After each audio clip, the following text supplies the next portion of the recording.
Mesdames, Mesdemoiselles et Messieurs, c'est un plaisir pour moi de vous convier à suivre quotidiennement cette chaîne dénommée L'œil des enseignants. C'est une chaîne qui valorise l'enseignement dans notre pays, la République démocratique du Congo. Quand on parle de l'enseignement, on voit directement l'enseignant ainsi que l'apprenant qui est l'élève et l'étudiant. Alors n'hésitez pas à vous abonner parce que c'est un cadre qui nous permettra à s'exprimer librement tout en dénonçant ce qui se passe dans notre pays sur le plan éducatif. Abonnez-vous massivement, likez, partagez avec vos proches afin que tous nous puissions parler le même langage et tous nous puissions développer notre pays sur le plan éducatif. Que Dieu bénisse la République démocratique du Congo. Le gouvernement provincial du Kwilu vient de doter à l'université de Bandundu un bâtiment devant abriter les cliniques universitaires afin de sortir sa faculté de médecine du blocage face aux exigences des services de tutelle. La cérémonie de remise officielle de ces bâtiments a été organisée à Bandundu devant les 10 bâtiments en présence de membres du gouvernement provincial et d'autres cadres des services publics. Dans sa partie oratoire, le représentant des étudiants de cette université, du doyen de la faculté de médecine de cette université et le représentant du recteur ont tous orienté leurs interventions dans le sens de remercier le gouverneur Willy Tshundala-Sang pour ses gestes combien louables et de promettre une franche collaboration avec l'hôpital général de référence de Bandundu sans aucun chevauchement. Le professeur Dr Emery Metelo, vice-doyen à la faculté de médecine à l'université de Bandundu, a précisé que ces cliniques dont du gouvernement provincial assignent une triple mission, notamment la recherche, formation des étudiants et les soins spécialisés à la population. Par la suite, le ministre de l'Intérieur, professeur Jean-Claude Bwanganga, faisant intérim du gouverneur des provinces en mission, a remis officiellement ces bâtiments aux bénéficiaires. Je vais officiellement remettre au nom du gouverneur de province les cliniques de l'hôpital général des références de Bandundu à l'université de Bandundu, précisément à sa faculté de médecine, pour servir de cadre de formation de la jeunesse de cette université. Je viens de récupérer ces clés d'entre vos mains pour le rendre au recteur de l'université qui, je pense, les utilisera à bon escient. Ces bâtiments est une bouffée d'oxygène pour cette faculté qui est frappée par la mesure du ministre national des tutelles sur la non-viabilité. Cette dotation, faudra le signaler, s'inscrit dans la logique de l'engagement du gouvernement provincial à rendre plus viable cette faculté de médecine qui sert un cadre de formation idéal non seulement pour la jeunesse de la ville de Bandundu, mais aussi pour celle du Kwango et de la province du Mai-Ndombe.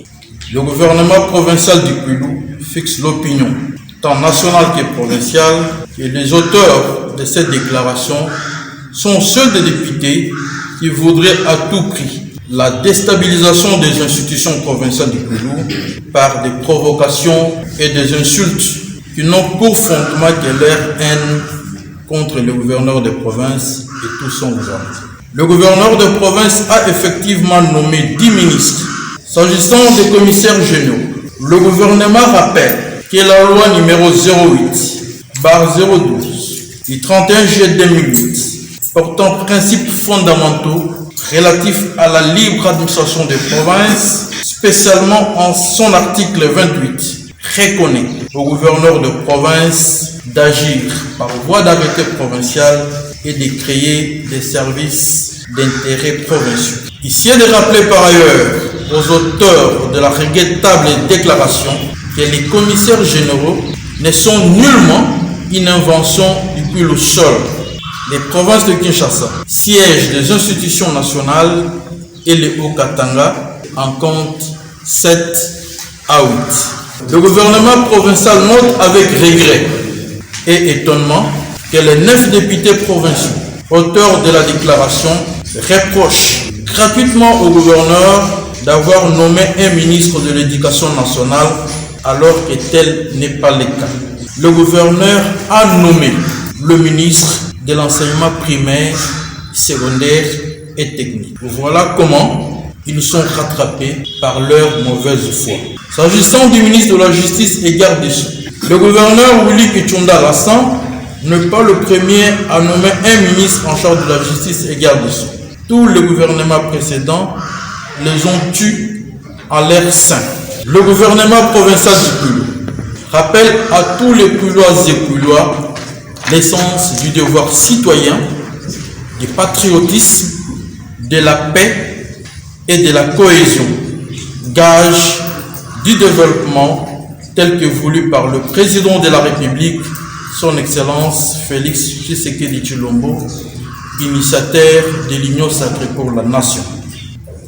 L'opinion comprendra qu'il s'agit d'un groupe de 9 députés sur 48 qui compte l'Assemblée provinciale à mal de positionnement, car par des éléments ci-dessus évoqués, leur déclaration est d'une idée de tout fondement et que leur seule motivation reste l'intention.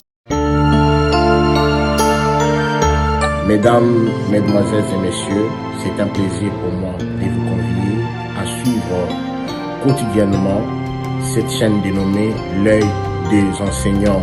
C'est une chaîne qui valorise l'enseignement dans notre pays, la République démocratique du Congo. Quand on parle de l'enseignement, on voit directement l'enseignant ainsi que l'apprenant qui est l'élève et l'étudiant. Alors n'hésitez pas à vous abonner parce que c'est un cadre qui nous permettra à s'exprimer librement tout en dénonçant ce qui se passe dans notre pays sur le plan éducatif. Abonnez-vous massivement, likez, partagez avec vos proches afin que tous nous puissions parler le même langage et tous nous puissions développer notre pays sur le plan éducatif. Que Dieu bénisse la République démocratique du Congo.